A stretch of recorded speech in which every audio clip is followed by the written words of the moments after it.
Well, I'm going to kick it off to welcome you to here. And we started this series, and this is the second one. Yeah, second one we're doing. Then we've got another one coming up with a couple other Porte County administrators, and then one coming up with St. Joe and Elkhart County administrators. And it's really just a highlight of our natural mission, which is to celebrate what's good going on in the communities that we serve. And each of you are connected to the biggest conduit of positive news that comes out of the communities that you operate in, which is the schools. And that's got overarching responsibilities and lots of challenges, but it also brings part of it as some really poignant moments where you get to watch the best and the brightest of our communities sort of explode in their knowledge or in their maturity or in their development, athletics, academics. And we just like to shine a positive light on all of that. So I'm going to run through a couple basic questions, but I'd love you to share any stories as it relates to these questions that you have of where kids are just doing amazing things. And I think much of what comes out as the headlines often is the less amazing things that kids might do, or the less amazing things that teachers or school system might be working on, or the things that are more challenging. But we have sort of a front row seat to what happens in schools throughout 5 counties, and I can verify it's the largest emitter of good in every single community that we serve. So it's impressive as heck that you do what you do, but also impressive as heck that you make the positive impact that you make. So I'll kick it off by telling me about a recent success. Maybe it's a challenge that you battled and won, or maybe it's a new program or opportunity that you're given to students. But tell me about a recent success that you've had in the district that required a bunch of people to come together and work on something and develop a positive outcome. And I'll have you go first, Dr. Wood. Okay. Sure. Well, we have a lot of changes coming into place for next school year, but what comes to mind right off the top of my head with that question is we are incorporating a district-wide early childhood center next year. This is a project that comes out as the silver lining to a difficult process that had to happen as we're looking at right sizing our district and determining the best alignment of all of our resources based on the needs that we have. And so that, of course, came through the decision to repurpose Lincoln Elementary to our district's early childhood center. And so as we've navigated through the challenge of repurposing an elementary, the positive that comes from this is that next year our community will have the opportunity to access an early childhood programming center that we are very fortunate through the generous donation of an endowment that was given to us several years ago to be able to offer preschool programming to our community for free. So our preschool program is tuition free. We are expanding with the incorporation of the Early Childhood Center to now be able to offer programming to 3-year-olds in addition to just 4-year-olds, which is our current setup. And then the other awesome part of this new opportunity is that we've partnered with a local daycare provider, which is Learning Tree Academy. And they are renting 3 classrooms in our space and going to be offering daycare services that work in conjunction with preschool. So one of the barriers that we had found was that with half-day preschool program, working families were really challenged to be able to make that work. And we want preschool to be accessible to all families. And so this is now going to be a program that is set up where families can drop off students in the morning, they'll attend preschool, and then they can stay and be cared for in an accredited daycare program until the parent is able to pick them up at the end of their workday. So we're really excited about the opportunity that it's going to offer to our community and hopefully improve access to that early childhood programming that is so important to future success in school. And it ultimately takes a challenging situation that required a heck of a lot of consideration and deliberation to come to the best result for it. It took a challenging situation and really pulled out a significant silver lining out of it. Yes, absolutely. That's awesome. How about yourself, Dr. McCollum? For us, or for me, what comes top of mind is our district strategic plan, which this year we just completed our second year of a 5-year implementation. And within that strategic plan, there's 5 pillars, but one of those pillars speaks to student voice. And we gave a survey, we did town hall, we did a lot of focus group work building up the strategic plan. And one of the loudest voices that kept coming through those surveys were our students, and them having voice and choice in what happens in our district. So for many years, the conversation would be for our students is, this is what we're doing to them, not what we're doing with them. Mm-hmm. So within those 5 pillars that we have, there was a concerted effort to lift up student voice and really bring student leadership to the forefront. So we have student government, we have a student athletic council, but that only touches a small portion of the population of our students, and really is only at the high school. So this group was able to lift up this year with 23 students who applied to be a part of this initial cohort, a student voice group for us, and they were fantastic. Student advisory. And so what was cool about it is that advisory group, working with our facilitators for our strategic plan, were trained on how to be engaged participants, and lift their voice within the pillars. So for instance, I led a pillar, which was culture and environment, and we had 2 students that were part of our advisory team.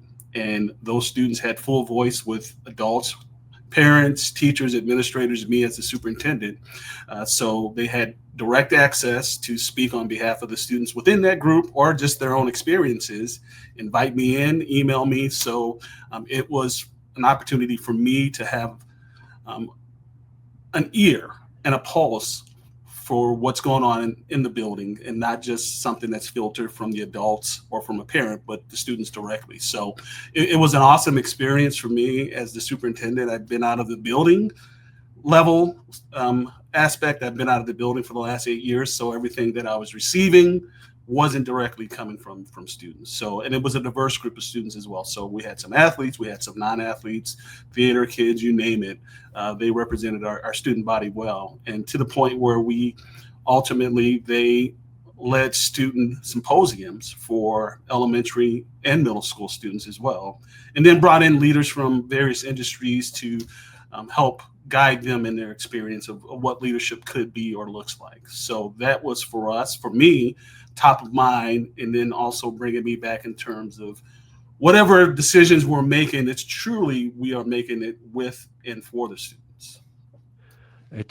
It's a real world example of actually getting out and talking to all the people that you've got to potentially provide a solution for, and hearing, well, what do you think we need?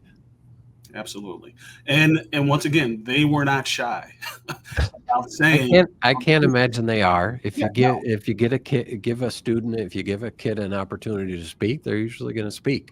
Yeah. And once again, it was meaningful and purposeful in terms of the decisions that were ultimately made about, these are some of the things we're going to offer. So we have a lot of clubs and a lot of activities that are sponsored by adults in the building, but they don't necessarily speak to student interests. Something that's in a collective bargaining agreement from years ago that students haven't necessarily, since the pandemic, that are coming up through the ranks now, had any interest in. So we surveyed our students based on the feedback we were getting from this group, and we're able to develop or create 5 paid positions for adults to lead groups that students had interest in. So at each one of our buildings, there were 5 additional interest groups or opportunities for our students to develop clubs or organizations that we didn't think or have the ability to do in the past. But it was something that from an administrative standpoint and from our teachers union, we were like, this only makes sense. So let's do it because our kids want to do it. They want to be interested in what happens during the day and also after the day. And we know that our students that are engaged with school activities, those are the ones who have a great experience in school and generally are our best students academically. Well, and you want them to be involved as early as possible because that's what develops people to be in your position someday, where the two of you can lead a school organization. And we're really, ultimately, the goal of education is trying to set these kids up to be successful adults later on in life, just like we are as parents. Both of you touched on some ways in which the district is exploring something new or innovative as it relates to how we're leading kids. What's another example specifically as it relates to innovation? How has education changed in your district for the better for the kids? Well, I think, as we are kind of exploring the changes that are coming from the Indiana Department of Education with the redefining high school and the new diplomas that are coming up now, with next year's freshmen being the first cohort that's going to go through, that will be, on track for the new diploma types. We're really focused on developing programs that are going to specifically set kids up for having their junior and senior year of high school with a relevant experience that's connected to their ultimate goals. So this requires us to kind of think outside the box of the traditional planning that we've typically done for kids as they're coming up into high school. We're so used to everyone having a prescribed number of classes that each year they take. They're taking geography in 9th grade, and then by their junior year, they're taking U.S. history. And it's all typically been very planned out and consistent across the state. And now that model is changing to where we envision the majority of our students really being able to get through those core requirements by the end of their sophomore year. So that as they move into the junior and senior year, they can really define for themselves what they want their path to look like as they move forward toward their ultimate future goals. And so one of our challenges is to kind of develop programming that will fit the needs of all of our students, whether they're college bound, whether they're planning to go directly into the workforce, into a technical trade area. And we want to be able to provide them opportunities that even allow them a little bit of freedom, recognizing that by the time students get to their senior year, they've really developed and are mature enough to be able to have a little bit of independence in their school day. And so that's part of our goal with sort of repurposing this building here where my office is, which is the former Boston Middle School. And we envision this being, kind of an open campus environment where those students that have met their academic requirements then can go on, whether that's going to be to take an Ivy Tech course that's offered through dual credits, whether it's a work-based learning experience that allows them to have time spent with a career coach, and then they're going out into the community and working in a job that's connected to their future career goals. We anticipate sort of building opportunities for our students to really take their path into whichever direction they choose. So we've got some really cool ideas for that. And we are fortunate that we have had the ability to sort of designate this space to become, kind of that ultimate high level junior, senior experience for our high schoolers. That's awesome. So taking advantage of the changes to implement them specifically for your kids and what works for them. Absolutely. And how about yourself? For us, there's a lot of possibilities, and it's a great time for us to truly reimagine high school, and we've been doing a lot of things over the years to provide a variety of programs and opportunities for our students. We've had an early college, high school model for the last 10 years. And now we're starting to look at doing a middle college program for our students. So the early college program, sort of speaking to what Dr. Wood highlighted, was setting up our students so that their junior and senior experience, they would be in line with a lot of dual credit and college courses, opportunities. And now for the middle college situation, we are looking at starting with a small cohort of students at our middle school who will be in line to take advantage of our CTE programming, some as early as their sophomore year, but definitely their junior and senior year in some of the high demand jobs that are going to be in our area or in our region over the next couple of years. So we've had a lot of discussion with our economic development corporation here in Michigan City about how do we support our workforce for what's coming right down the road in New Carlisle with a new battery plant. NIPSCO has supported us with the Energy Academy, but then also looking at some of the things that Amazon or Microsoft are doing with their data warehouses. So putting students in those programs or having an opportunity to be in programs to where when they walk out of high school or they leave us, they're in line for a high demand and high wage opportunities, and still continuing with supporting our students who want to attend or attain dual credits while they're in high school here. So we are once again looking at how do we support our kids to truly put them in a path for the CTE programming that we offer, and then dual credit wise with our early college program. And then we also have what we call an honors college program, and that honors college is for students who want to go to the elite of the elite universities and colleges. So they're being exposed to pre-AP programming in the middle school. So we have a small cohort of students that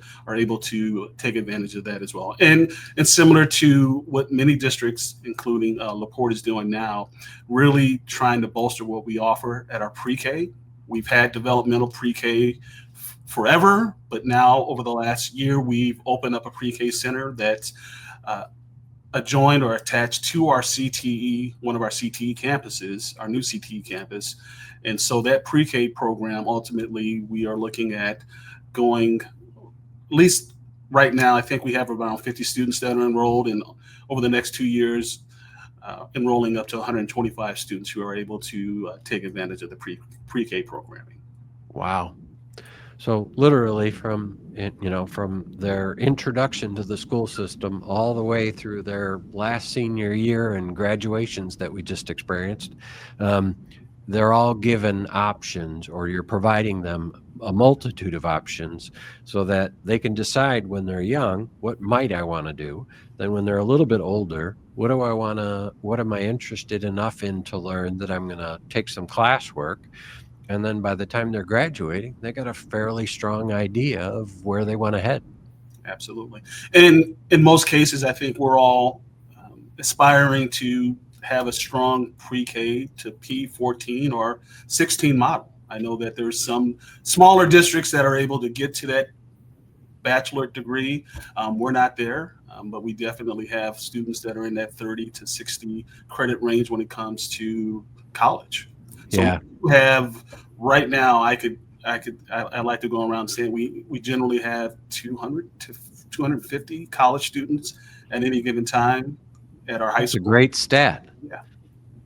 And I think as a parent with 4 kids that are beyond college years, that's a heck of a value that all of those kids, their folks or they themselves, are not taking out the debt to go pay for those 30 hours or those 60 hours or 10 hours for heck. That's fantastic. Absolutely. One of our favorite things to do, and you probably are aware, graduations are it's just near and dear to my heart.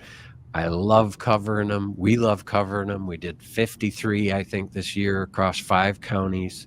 And it's one time where I watch the community, the schools, moms, dads, the band kids, the robotics kids, the sports kids, the academic kids, every kid all together, and their families are there, often multi-generational families are there, celebrating this moment. And I get amped up when I'm at them, and it's in Westville, and I don't have any kids at Westville, or it's out at Chesterton, and I don't have any kids at Chesterton. Tell me some of the emotional connections or stories that you see happening, whether it's at graduation or throughout the year, where you say, that's why I'm in the job I'm in, is because I saw a parent do this, or I saw a kid do this, or I saw a teacher do this, and that's why I'm doing what I'm doing? Well, I think you're exactly right that, graduation is really the culmination of that entire sentiment, and that we see these kids that entered our districts as kindergartners and, coming in some cases preschool, coming in, have had no prior experience in a school setting, and we have the ability to take those kids and guide their journey as they're moving forward. And so, and even the family's journey through that process. And personally, my children are young. I have my oldest just finished kindergarten this year. So, I've had the ability this year to sort of experience that navigation as a new school parent myself, and just how coming into this is everything is so unknown, and you don't know what to expect, and you're scared because this is my baby. And we know that when we're there on graduation day, looking out into the crowd of all of the people, all of those parents, all of those family members, just 12 or 13 years prior, had exactly those same feelings. And now as they walk across the stage and you see the cords that are hanging from the kids' necks, showing all of their accomplishments, you can hear the stories of the kids that have already lined up jobs, high-paying jobs, that are going to walk right out and be on a really solid footing moving into their lives. And all of that started with a 4 or 5-year-old child who came into our building one day, and we held their hand walking in, and we held the hands of the parents coming in, and we were able to guide them through that whole process. And it gives me chills just thinking about it, just because it's just such a cool thing. And I think that's one of the unique things about our community, just here in LaPorte, and I think probably all through the county, all through LaPorte County. This is a community who stays here. And so, we see that there's that generational component where grandparents attended the same schools that their grandkids are attending now. And in some cases, the teacher was able to teach, the grandkids of kids they had at the beginning of their career. And so seeing all of those full circle moments come together, and in that culmination of the graduation day, is just, it's a really awesome thing. And it makes, all the stress that we go through with some of the hard parts of our jobs, makes it all worth it for sure. There's stressful parts about being a superintendent? We'll cover those in the next segment. Not today. How about yourself? Just going through this graduation experience, what was it like? Well, this was my first experience as the superintendent at a graduation ceremony. I've conducted several as a high school principal. And then, being in my position, I was an associate superintendent for 8 years before this year. So for me, it was truly a full circle, because I emceed the graduation ceremony 3 times as the principal of Michigan City High School. I sat in that gym as a student several years ago. And then it was also, like a couple, yeah. Yeah, just a few years ago. And then the week before our ceremony, I sat in my oldest daughter's graduation ceremony, because she just graduated from Maryville High School. So it was a whirlwind of a week, but I did take some notes. I wanted to make sure that we always say, don't stay on the stage too long, keep it short and sweet, and, leave the day. And it's really a day for parents. I've come to see that, because, the parents really enjoy being able to celebrate and acknowledge their students. And I used to do a little thing when I was the principal of giving parents just a couple minutes at the beginning before the students start getting their diplomas, to just yell and shout and scream.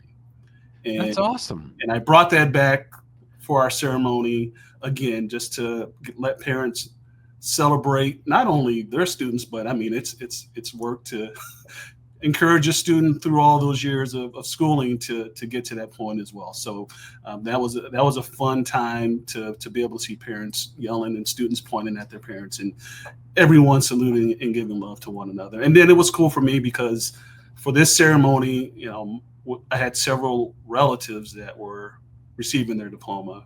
Wow. And, so I was able to, acknowledge them as they came across the stage. And then I always like to give a shout out to my mom because she's a Michigan City high school graduate as well. So for me, being rooted here in this community and then being able to be a part of the ceremony was a special time. And it's always a special event for us. So to have 4,000 to 5,000 people in our gym celebrating Michigan City is an awesome experience.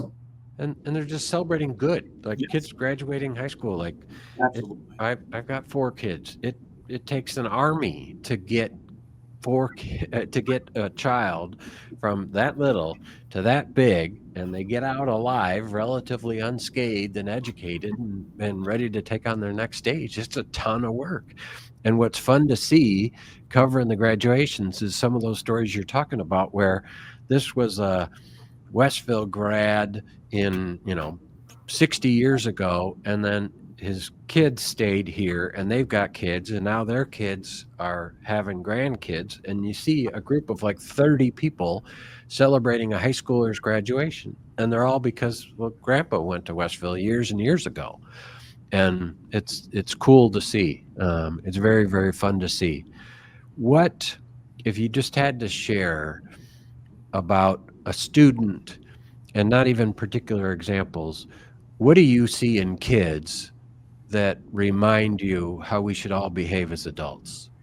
What do you see in the innocence of kids through all your years in education that are good examples that we should follow as big grown-up people?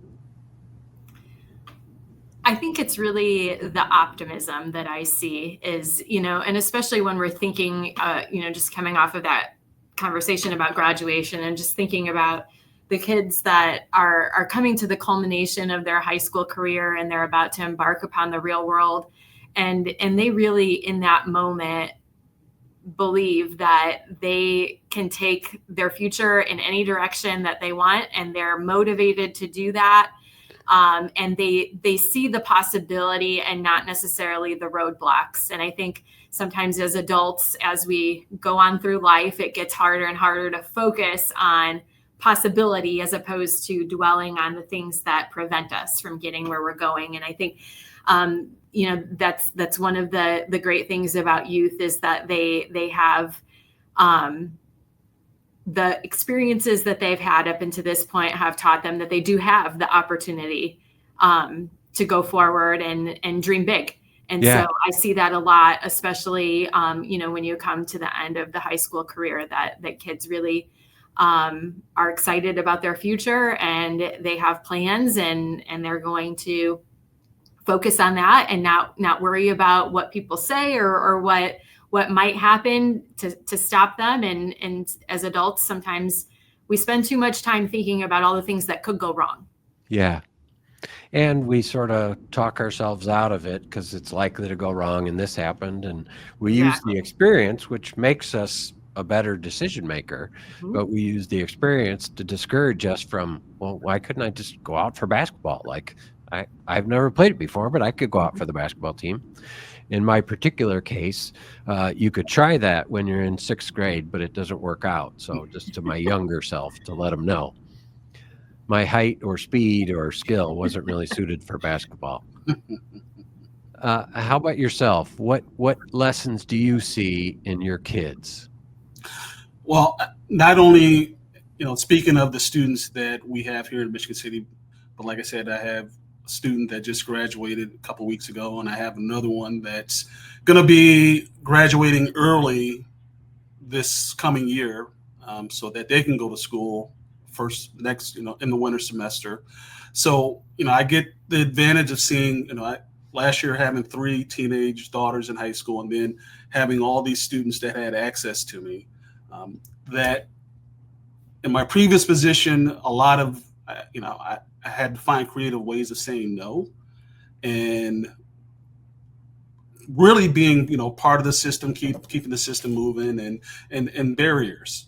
And then having students this year, including my own, who were facing those same barriers in terms of classes that they wanted to take that weren't being offered, becoming more of a person that's finding solutions and removing barriers and creating access to programs that, why can't the student take these programs? Why can't they take this course or that course, even though it's not something that we offer? Well, I know this school offers it, so let's go to that school or call these people and see what we can do. So for me, and especially for this generation of students, the old way, as Dr. Wood highlighted, of doing school doesn't apply to them. Yeah. And speaking of, for us, we're doing a facilities study for our buildings. Our case in point, our high school is over 50 years old. That build 50 years ago in the 70s doesn't apply to what students are going to be doing 10 years from now. So when I'm looking at our pre-K students, the class of 2038, I'm looking at what does the high school mean, or what does it need to look like for them, and then for the students that are coming 15 to 20 years behind them. So for me, the students that we just graduated, including my own, really forcing us to be solution seekers versus, this is the way the system runs. It was good enough for us, so it's going to be good enough for you. No, that's not the case. Let's try to give our students what we can, what we can afford, but definitely, once again, trying to come up with solutions of how we can make better Michigan City for them. If you think of the thread throughout all this, I would have to say innovation or creativity has to be part of it. Just because your job changes all the time, the state might change requirements, the state might change funding mechanisms.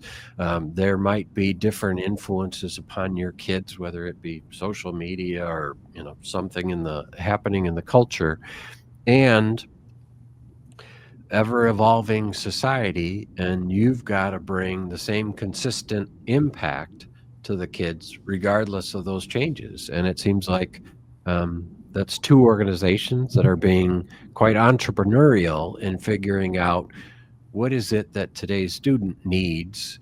And as you said, let's not worry so much about what we did 5 years ago or 10 years ago or 15 years ago. That might have been 5 or 10 or 15 years ago's issue, but that's not the issue of today. And ultimately, we're all trying to get the kids to the same places, which is to be responsible, productive adults as they go out into the world. So it's refreshing to hear about some innovative stories and how you go about doing that. Anything else you would like to share while we're together today? Positive teacher shout out, student shout out, parent shout out to anything that's helping you do what you do. I would just generally shout out to our entire community. This being my first year here and having come from small districts, I was really nervous coming into this larger district and afraid that it would not feel like a community here, that it would feel more corporate, and that I would lose some of that connection that I had when I was in a district of fewer than 1,000 kids. And it has been absolutely the opposite of that. Like the staff here is absolutely amazing. They're a team, they're a community. They love LaPorte. Our staff across the board just absolutely cares about this community, cares about our kids, our families, and that right there has made my job a lot easier because we're all here for a common goal.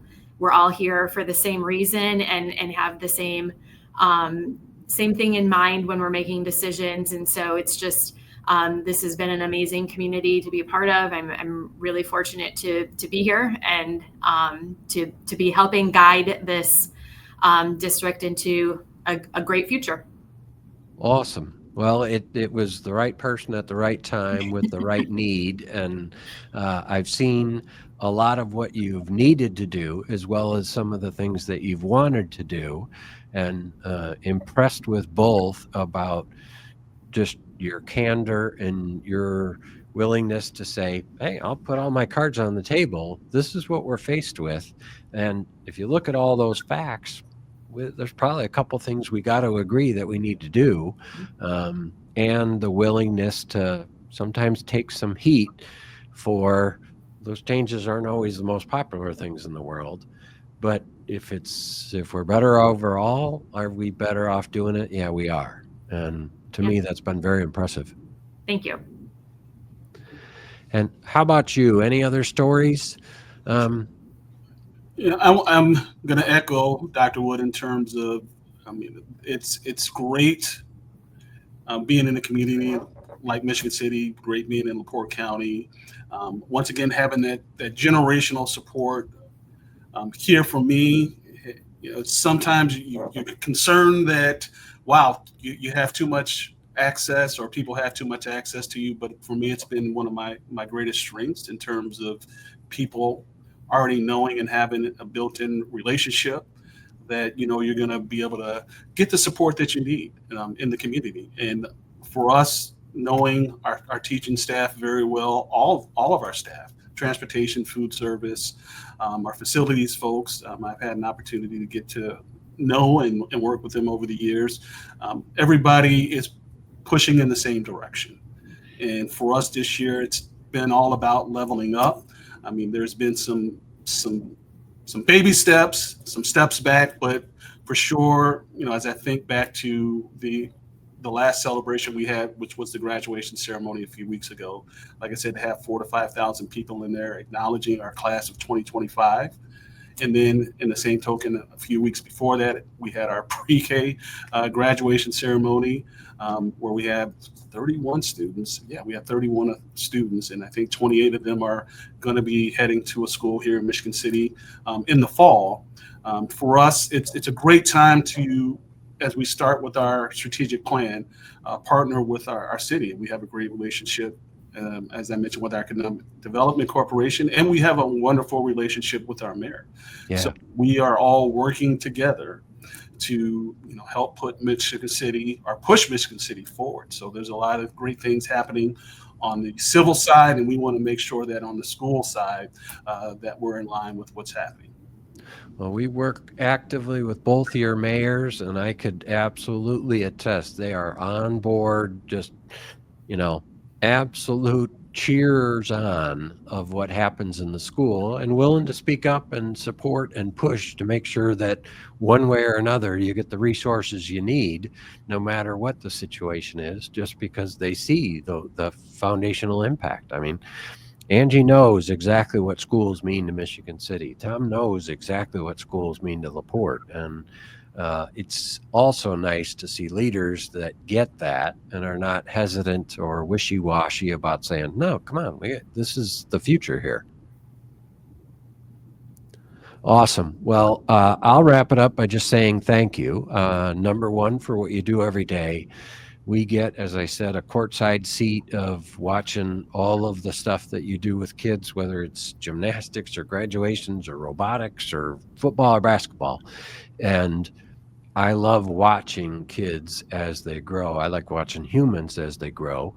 And schools and sports and all the activities they're involved in are some of the best examples of that. And having just done a couple of the graduations, I like to tell parents, and I'll tell the same thing to administrators. When I'm covering the graduations, in addition to taking some pictures, I always ask the kids, what would you tell a younger you? What would you tell a freshman now that you're the super smart senior and you know everything? And that usually gets them to laugh, but then the comments they give me are all, I wish I would have worked harder. I should have got buckled down on my grades freshman year. Pay attention in class. Take better notes. Listen to my teacher's advice. Listen to my parents' advice. Pick better friends. Make sure I stay on the right path. Almost all of them are things that a teacher or an administrator or a coach or a parent told them along the way. And as parents or teachers and administrators, we're always wondering, is anybody paying attention? Like, has any child ever heard anything I've ever said in all the years I've done this? And I can tell you, as an outside observer and as a parent, they have. They've definitely listened to what you've said again and again and again. And these kids, when I'm walking up with them with a phone and just saying, what are you thinking about? They're saying, I appreciate my education. I did work hard, and that was good for me. I didn't work hard, but I learned to along the way.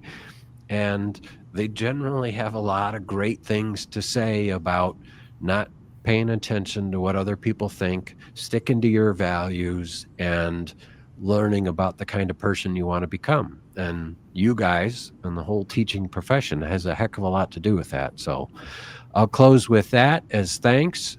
Thanks for participating. Thanks, as always, for working with our crew whenever we're out at your schools.